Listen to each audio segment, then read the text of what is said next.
দুনিয়াতে ভাই ভাইয়ের জন্য জীবন দেয় আর কেউ দেয় না। বড় ভাই বাবা বুড়া মা বুড়া লেখাপড়া বাদ দিয়া কয় কাজে নেমে গেলাম, যদি আমি লেখাপড়া করি মা বাবার কষ্ট হবে, খরচ দিবে কেমনে। বড় ভাই বড় শিক্ষিত হওয়ার স্বপ্ন বাদ দিয়া মা বাবার খেদমতে চলে গেল, কাজ করে আর কয় আমার ছোট ভাইরে মানুষ বানাই, আমি কাজ করে করে ছোট ভাইয়ের খরচ দিব। ছোট ভাইরে কষ্ট করে করে মানুষ বানাইছে, কিন্তু বহু ছোট ভাই বড় ভাই মানুষ হইতে পারে না, শিক্ষিত না হয় ছোট ভাইরে বানাইছে। ছোট ভাই এখন চাকরি করে, বড় ভাইয়ের খবর নেয় না। নাই ঈদের সময় এখন বিয়ে কইরা কত আনন্দ, চাকরি করে টাকার অভাব নাই। একই জায়গার এক পার্শ্বে বড় ভাইয়ের ছোট একটা ভাঙা ঘর, বড় ভাইয়ের ভাঙা ঘর আর ছোট ভাইয়ের ঘরটা ছাদ দেওয়া বিল্ডিং। ঈদের বাজার লইয়া যখন গোপনে ঘরে আইয়া স্ত্রীরে কয় জামা কাপড়গুলো সন্তানের দাও, তুমি নাও। বড় ভাই তো জানালা দিয়া তাকায় দেখছে ছোট ভাই আসছে, কিন্তু বড় ভাই রে জিগায় না। বাচ্চারে কি আর কন্ট্রোলে রাখা যায়? ও দৌড় দিছে, কাকা আসছে। দৌড়াইয়া গিয়ে দেখে ওর চাচতো ভাই নতুন জামা পইরা কত আনন্দ করে। ও একটা দৌড় দিয়া কয় আব্বু আমারে জামা দিবা কবে? বাবা এই কথা শুই না চোখের পানি ছেড়ে কান্না করে আর বুকে জড়ায় কয় বাবা কাঁদিস না, আল্লাহ যেদিন তৌফিক দিবে সেদিন তোরে জামা কাপড় দিবে। এমন নিমক হারাম বড় বাইরে জিগায় না, কোনো খোঁজ খবর নেয় না, কিন্তু বড় ভাই বাবার সমতুল্য, এত দূরে দূরে রাখে বড় ভাইরে। ছোট ভাই হঠাৎ করে রাতে ৩টায় টেলিফোন আসছে, কে তুমি? বলে ভাইয়া আমি তোমার ছোট ভাই। এই রাত্রে কেন ফোন? আমারে চৌরাস্তায় একদল গুন্ডারা আমারে ধরছে। বড় ভাই কাঁচা ঘুমের মধ্যে একটা লাফ দিয়ে দৌড় দিছে, আয় দাঁড়া আমি আসতেছি। বড় ভাই কষ্টের কথা মনে রাখে না, একটা দৌড় দিয়া সামনে গিয়া এভাবে হাত বের করে বুকটা দিয়া কয় যত মার মারতে চাও আমারে মার, আমার ছোট ভাইয়ের গায়ে হাত দিবি না, কারণ ওর প্রস্রাব আমি গায়ে লাগাইছি, ওর প্রস্রাব আমি গায়ে লাগাই ওরে বড় বানাইছি, না খাইয়া ওরে খাওয়াইছি, আমারে মার ওরে মারবি না। তাহলে ভাই ভাইয়ের জন্য কতটা আপন আল্লাহ বুঝায় দেয়। কিয়ামতের দিন এত কলিজার আপন ভাইটাও কোনো পরিচয় দিবে না, পালাতে থাকবে। তাহলে মা বাবা তো আরো দূরে। ও আল্লাহর বান্দারা, ইউসুফ আলাইহিস সালাম ভাইদের ষড়যন্ত্রে পড়িয়া বাবার থেকে আলাদা হয়ে গেল। সবাই বাবারে খেলার নাম বইলা ইউসুফ নবীরে নিয়ে গেল। বাবায় ছাড়তে চায় না, কিন্তু কলে কৌশলে আটকাইয়া যখন নিয়ে যায় ইয়াকুব নবী চোখের পানি ছেড়ে কান্না করে। বাবার চোখের আড়াল থেকে যখন দূরে সরে গেল, 10টা ভাই ইউসুফের বাবার চোখের সামনে কোলে নিছে। যখনই বাবার চোখ আড়াল হয়ে গেছে তখন মাটিতে ফালায় কয়বার হাইটা যা কোলে নেওয়া হবে না। নিতে নিতে জঙ্গলের ভেতরে এক ভাই মারে আর এক ভাইরে কয়বার তুই মার। ওই ভাইদের মধ্যে যিনি বড় তার নাম ইহুদা। বড় ভাই কয় ওরে মারিস না, ও ছোট মানুষ ওরে মারিস না, ইউসুফ বড় ভাইয়ের দিয়ে তাকায় আর কাঁদে। ওরা মারে আর কয়, তোরে এখন মারতেছি, তোর কোন বাবায় ফিরাবে? যখন বড় ভাই বাধা হয়ে দাঁড়ায় গেল, অন্য ভাইরা কয়, তোমারও মারুন। ভাই চুপ হয়ে গেছে। কূপের কিনারায় নিয়ে জামা খুলিয়া যখন ইউসুফের রশি দিয়া বাঁধে ভিতরে ফালাবে কূপের মধ্যে,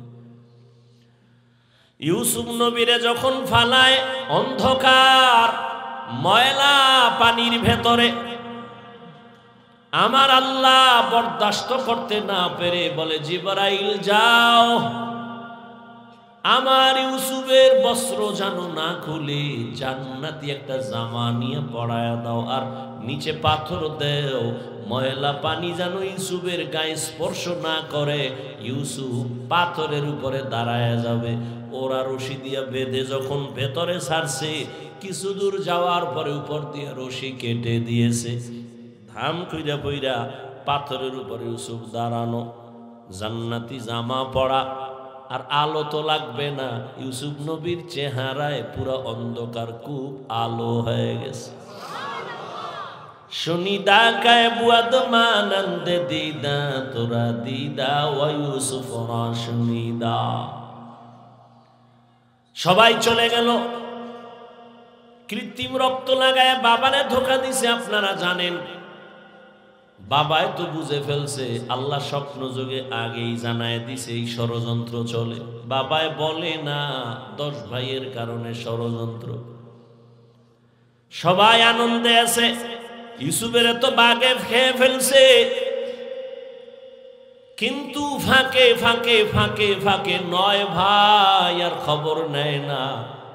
বড় ভাই ফাঁকে ফাঁকে যায়, খবর নেয়। হালকা পাতলা নাস্তা নিয়ে ইউসুফের রশি দিয়া ভেতরে দেয়।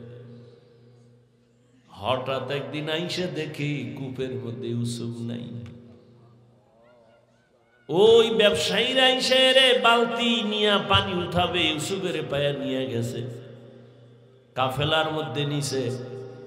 বড় ভাই পাগলের মতো হয়ে গেল, কই আমার ইউসুফ গেল? অন্য ভাইদের ডাক দিছে, আয় তাড়াতাড়ি, ইউসুফ তো কূপে নাই। মায়া বুঝানোর জন্য ওদের বলছে, কিন্তু ওরা যে ষড়যন্ত্র করবে তাও তো জানছে। বড় ভাইয়ের অন্তরে মায়া, এক পর্যায়ে তো তারে ইউসুফের নিয়ে গেল মিশরে। বিশাল ইতিহাস। আল্লাহ তাআলা একটা সূরাই নাজিল করছেন, সূরা ইউসুফ। মিশরে যখন আল্লাহ পাক ইউসুফ নবীরে অর্থমন্ত্রীর দায়িত্ব দিলেন, দুর্ভিক্ষ লেগে গেছে সারা দুনিয়া, মিশরের আশেপাশে। ইয়াকুব নবীর এলাকায় দুর্ভিক্ষ, খানা নাই, উপবাস। ইয়াকুব নবী কয়, যাও মিশরে ফিরি খানা দেয়, যাও তোমরা 9 ভাই, তোমরা 10 জন চলে যাও, যাইয়া তোমরা ওই মিশর থেকে কিছু খানা নিয়ে আসো, আর কিছু টাকা ছিল পুরান টাকা এটাও নিয়ে যাও। খানা আনতে যায় মিশরে।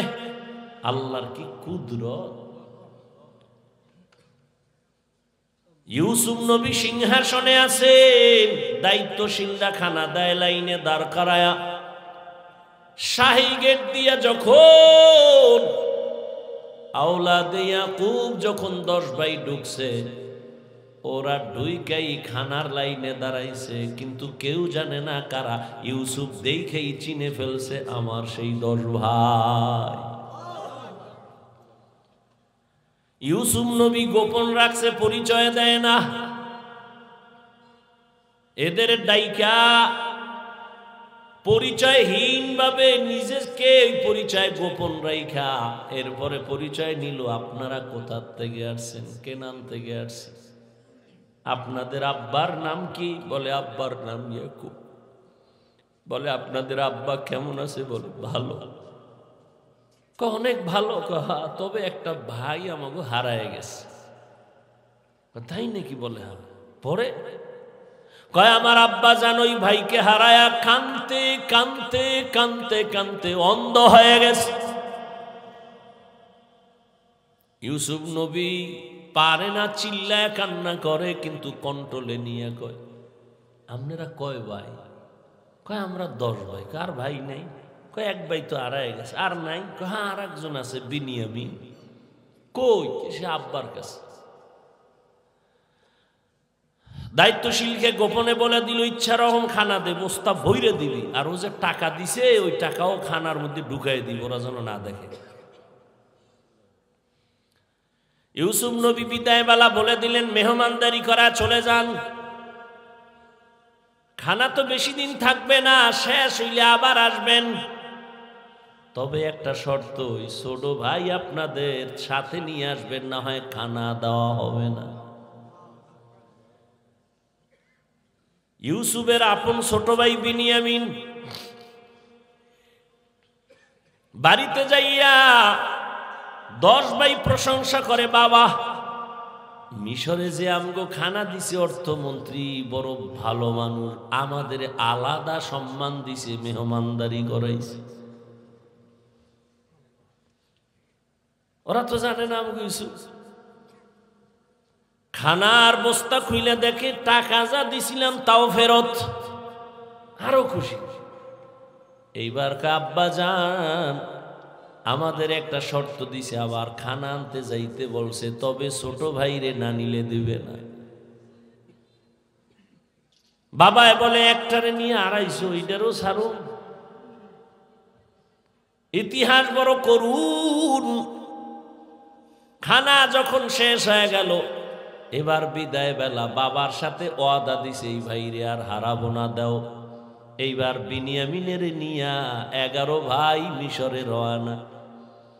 মিশরে যাইয়া আবার ইউসুফ নবীর সাথে মোলাকাত। ইউসুফ নবী বিনিয়ামিনের পাইয়া পারে না, কলিজাটা ফেটে একটা চিৎকার দেয়, কন্ট্রোলে নিয়া বলে আজ আপনারা আমার রাজপ্রাসাদের মেহমান হবেন। সবার জন্য একটা একটা রুম বানাইল, এক এক রুমে দুইজন করে করে ঘুমাবে। রাতের বেলা শিডিউল করে আপনারা 2 ভাই এক রুমে, আবার 2 ভাই এক রুমে, ঘুরতে ঘুরতে 5 ভাই 10 ভাই 5 রুমে ঢুকে গেল। এখন বাকি রয়েছে 1 ভাই বিনিয়ামিন বাকি। আপনারা যদি কিছু মনে না নেন, এক রুমে কি এই ভাই থাকতে পারে আপনাদের? না, কথা আপনারা অনুমতি দিলে এরে আমার সাথে আজকে রাখি, আমার সাথে ঘুমাবে। এরা তো খুশি, যদি মন্ত্রীর সাথে ঘুমায় তা আমাকে খাওয়ান বেশি পাবো, মোহাব্বত বাড়বে।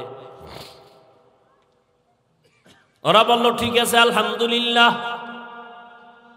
এবার 10 ভাইরে 5 রুমে দিয়া 40 বছরের বিরহের বেদনা অন্তরে জমা। দীর্ঘ 40 বছর পর্যন্ত ভাই বিনিয়ামিন রে দেখে না, বাবা ইয়াকুবরে দেখে না। ইউসুফ আজকে কি ঘুমাবে? বাইরে রুমের মধ্যে নিয়ে কয়, রে বিনিয়ামিন বল আমার বাবা কেমন আছে? বিনিয়ামিন কান্না করে। ইউসুফের জন্য দুঃখে দুঃখে বাবা কান্না করে অন্ধ হয়ে গেছে। এক পর্যায়ে ইউসুফ নবী কৌশল অবলম্বন করে বিনিয়ামিনের সাথে গোপনে সব খোঁজ খবর নিয়া বিনিয়ামিন রে ছাড়বে না, কৌশল কইরা বিনিয়ামিন রে রাখার জন্য ইউসুফ নবী রেডি হলেন। ভাইরা আমার, 10 ভাইরে আবার খানা দিয়া বিদায় করেছেন। ইউসুফ নবী বিনিয়ামিনকে রেখে দিলেন। নিয়ম অনুযায়ী একটা কৌশল করেছেন, ওটি বলার সময় নাই। শেষ পর্যায়ে পরিচয় ইউসুফ দিয়া কয়, আমারে চিনবা না, আমি তোমাদের সেই হারানো ভাই ইউসুফ। কান্নাকাটির এক অবস্থা।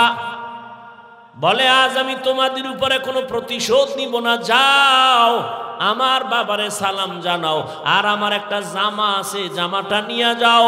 আমার আব্বা জান অন্ধ, ওই জামাটা আমার আল্লাহ জান্নাত থেকে পাঠাইছেন, কূপের মধ্যে যে জামা পরছিলাম ওই জামাটা নিয়ে যাও, আর আমার আব্বাজানের চোখের মধ্যে লাগাইলে আব্বাজানের অন্ধ চোখ ভালো হয়ে যাবে। আর আব্বাজান রে সহ আম্মারে নিয়া তোমরা এইবার সব আমার আমন্ত্রণে মেহমান হয়ে এখানে চলে আসবা। আল্লাহ তাআলা 40 বছর পেরিয়ে যাওয়ার পর মা বাবা ভাইদেরকে মিশরে পৌঁছায় দিলেন। এরে আল্লাহর গোলাম, এই ভাই ভাইয়ের জন্য যে কত মায়া কত মোহাব্বত, কিন্তু এমন দুনিয়াতে আসলাম যে ভাই ভাইকে জবাই করে এই দুনিয়াতে আমরা আসছি, জানি না মইরা গেলে আমগো ভবিষ্যৎ আর কত খারাপ হয়। কিয়ামতের ময়দানে ভাই ভাইয়ের থেকে আলাদা হবে, মা আলাদা হবে, বাবা আলাদা হবে, বন্ধু বন্ধুর থেকে আলাদা হবে। আল্লাহ বলেন ওই দিনের ভয় অন্তরে জমা কর, অন্তরে ওই ভয় জমা করিয়া যদি গুনাহ থেকে নিজেরে বাঁচাও, আমি ওয়াদা করলাম তুমি বিনা হিসাবে জান্নাতি। হর কে দারত খৌফে হকদার দিল মদাম জন্নতুল মাওয়া দেহদ ও রামাকাম। এই ভয়ের নাম খৌফ, এই ভয়ের নাম খশিয়া, এই ভয়ের নাম তাকওয়া। এই ভয়টা জন্মলগ্ন থেকে পাওয়া যায় না, এটা অর্জন করা লাগে। এই ভয় বা তাকওয়া কোথায় তুমি পাইবা? বলে লিকুল্লি শাইইন মা'দিনুন ওয়া মা'দিনুত তাকওয়া কুলুবুল আরিফিন। ভালো ভালো জিনিস রাখার গোডাউন আছে, তাকওয়ার গোডাউন হলো আল্লাহর প্রিয় বান্দাদের কলব। আল্লাহর আরিফিন যারা, তাদের কলব হলো তাকওয়ার গোডাউন। তারা নেক নজর দিবে আর তোমার কলবে তাকওয়ার পাওয়ার ডুববে। এটাকে বলে তাওয়াজ্জুহ। কারণ আল্লাহর প্রিয় বান্দা যারা, আল্লাহর বন্ধু যারা, এদের চোখে পাওয়ার আছে, এদের কলবে পাওয়ার আছে। এই পাওয়ার আল্লাহ দান করেন, তাকওয়ার কারণে দান করেন। কোরআনে এই পাওয়ারের নাম ফুরকান, হাদিসে এই পাওয়ারের নাম হলো ফেরাসাত। ইয়া আইয়ুহাল্লাযীনা আমানু ইন তাত্তাকুল্লাহ ইয়াজআল লাকুম ফুরকানা।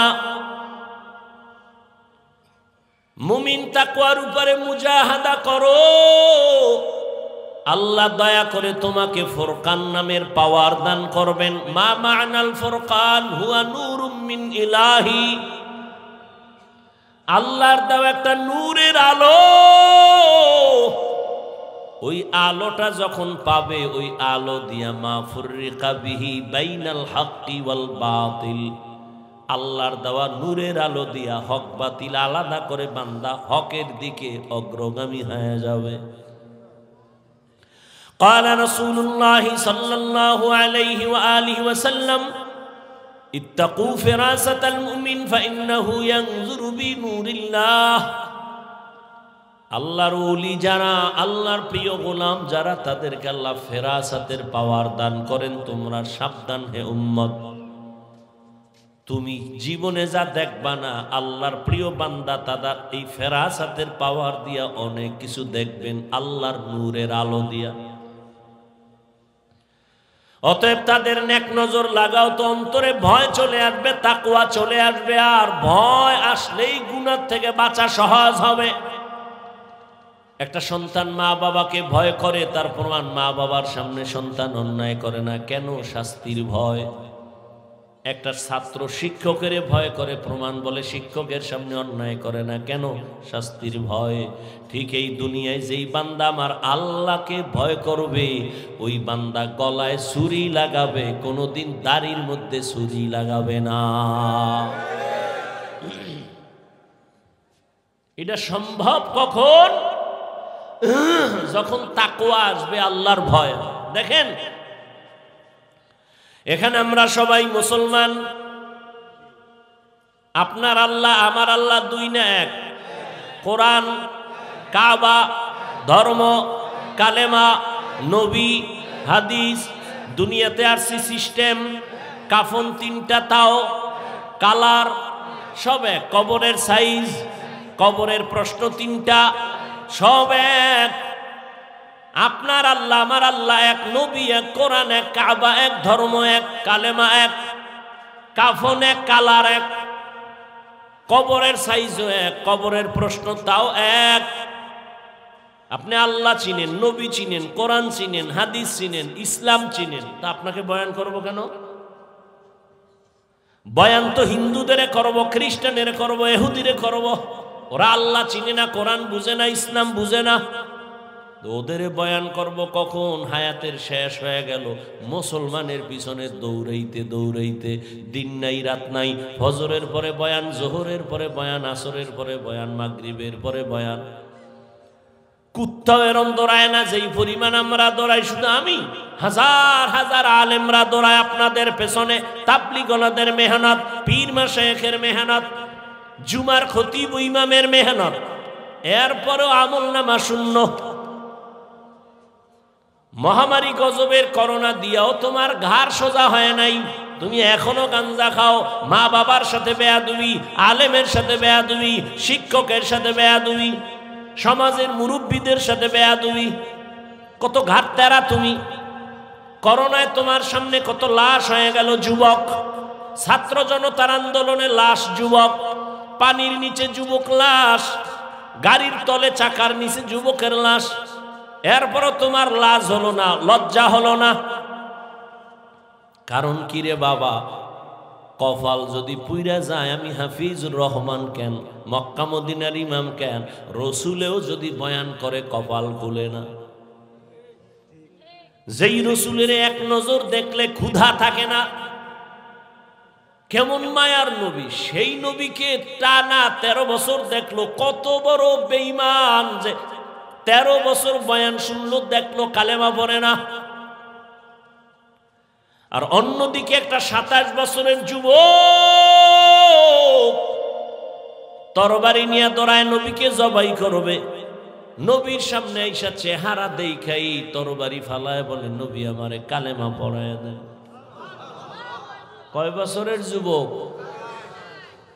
13 বছর বেঈমান, নবীরে দেখাও কালেমা পড়ে না, আর নবীকে জবাই করতে আইসা কালেমাওয়ালা হয়, এর নাম কফাল।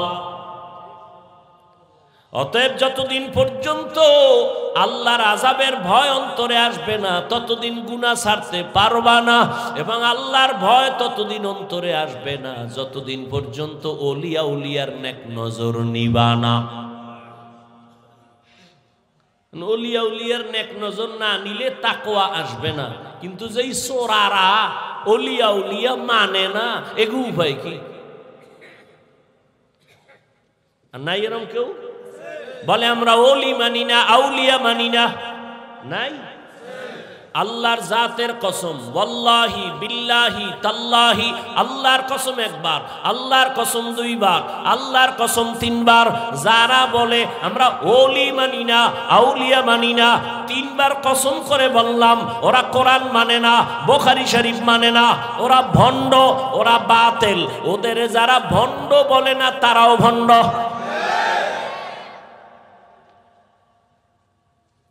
আল্লাহ হেদায়াত দান করুন। وأما من خاف مقام ربه ونهى النفس عن الهوى فإن الجنة هي المأوى। আল্লাহর আদালতে দাঁড়াইয়া হিসাব দেওয়ার ভয় অন্তরে জমা করো। এই ভয়টা যখন এসে যাবে, তখন স্কুল পড়ুয়া ছেলেও নামাজে দাঁড়ায় যাবে, জেনারেল লাইনের ডাক্তারও দাড়ি রেখে দিবে। এরকম নাই? আমি কি তোমাকে এতক্ষণ যে বয়ান করছি যুবকেরা, আমি কি একবারও বলছি আমার মতো পাস করলি লাগা? আমি বলছি আমি কওমি মাদ্রাসার সন্তান, স্কুলে তালা লাগায় মাদ্রাসায় ঢোক। আমি তাবলীগের লাইনের সন্তান, আমি পীরের মুরিদ। একবারও বলি নাই তাবলীগ না করলে জাহান্নামী, পীরের কাছে না গেলে জাহান্নামী, একবারও বলি নাই। বরং আমি বলবো রে যুবক, স্কুলে পড়ো, কলেজে পড়ো, চাকরি করো, ব্যবসা করো, বাধা নাই। ডাক্তার হও, ইঞ্জিনিয়ার হও, প্রফেসর হও, সাংবাদিক হও, তবে দাবি আমার একটা, বেয়াদব হইও না। মা বাবার দোয়া নাও, শিক্ষকের দোয়া নাও, আলেমের নেক নজর লাগাইয়া ডাক্তার হলে তোমার জীবন সফল। তোমার মতো যুবক জেনারেল লাইনে পড়িয়া 5 বেলার নামাজ পড়ে এমন কি যুবক নাই? তো তোর কপালে কার বরদোয়া লাগছে রে কপাল পোড়া? তুই কেন পারো না রে বাবা? তোমার মতো তো যুবক র‍্যাব, আর্মি, পুলিশ, বিডিআরের চাকরি করে 5 ওয়াক্ত নামাজ পড়ে নাই। তোমার কপালে কার অভিশাপ লাগছে বলো? তোমার মতো যুবক ওসি, ডিসি, এসপি, এমপি, মন্ত্রী, মেম্বার, চেয়ারম্যান, ব্যবসায়ী, চাকরিজীবী 5 বেলার নামাজ পড়ে, তুমি কেন পারো না? আল্লাহ বিবেক দিছে, জবাব দাও। পশুরে বিবেক দেয় না, তোমারে দিছে। তোমার মতো যুবক রাস্তায় গাড়ি চালায়, নামাজ পড়ে, তুমি কেন পারো না? তোমার মতো যুবক জমিনে কৃষি কাজ করে, নামাজ পড়ে, তুমি কেন পারো না? তোমার মতো যুবক নদীর মধ্যে মাছ ধরে, নামাজ পড়ে, তুমি কেন পারো না? কপাল বুঝি খারাপ? কি বুঝাইতে চাও বাবা? কি আমরা ভুলে আছি? তাও প্রমাণ দিয়ে বলো যে হ্যাঁ হাফিজ ভাই, তোমরা লাইন ছাড়া আমরা ঠিক আছি। যদি কোরআন থেকে একটা দলিল দেখাইতে পারো, আমি এখন দাড়ি কেটে ফেলবো। যদি বলো কোরআনের যা আছে সব ভুল, একটা ভুল বের করে দাও, তোমার লাইনে চলে যাব, প্যান্ট শার্ট টাই লাগায় নাচ গান শুরু করে দিব। আর যদি বলো না হাফিজ ভাই আপনারাই সঠিক পথে আছেন, শয়তানের ধোকায় পড়ে আমরা ভুলে আছি, তাহলে তোমারে গালি না, কিছুই না, বরং বিনয়ের সাথে বলবো দুটো পা তুমি আগায় দাও। আমি পায়ে হাত রেখে বলবো, আর দাড়ি কাটি আমার নবীরে কষ্ট দিও না। জীবনে তো কম আকাম করো নাই। মানুষ একটা শখ থাকে, নাচ গানে কি মজা, পার্কে কি মজা, মজা তো নিছো, এবার তওবা করো। ঠিক আছে তো, নামাজ পড়বা না, ঠিক আছে, বহুদিন খুয়াইছো, নামাজ পড়ো না, এখন ফিরো।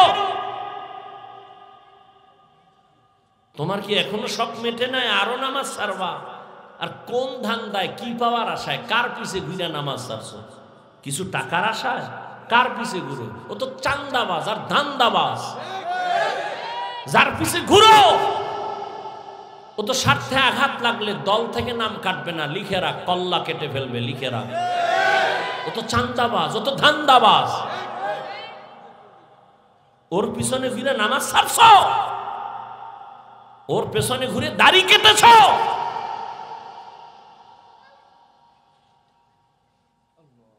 কই আমরা তো রসুলের আদর্শ মানি না, কই সম্মান তো কমে নাই।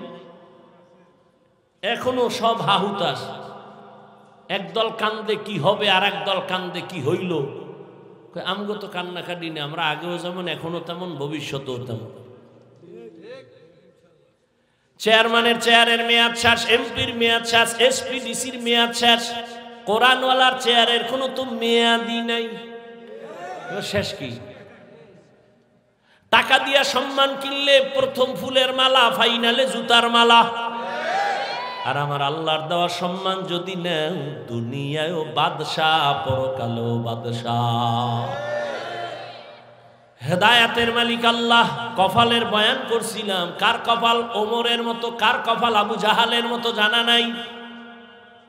এখনো বলবো বিনয়ের সাথে তওবা করে নেও, মনের এতটুকু বুঝাও রে মান, জীবনে তো কম দাড়ি কাটলি না, জীবনে তো কম নামাজ ছাড়লাম না।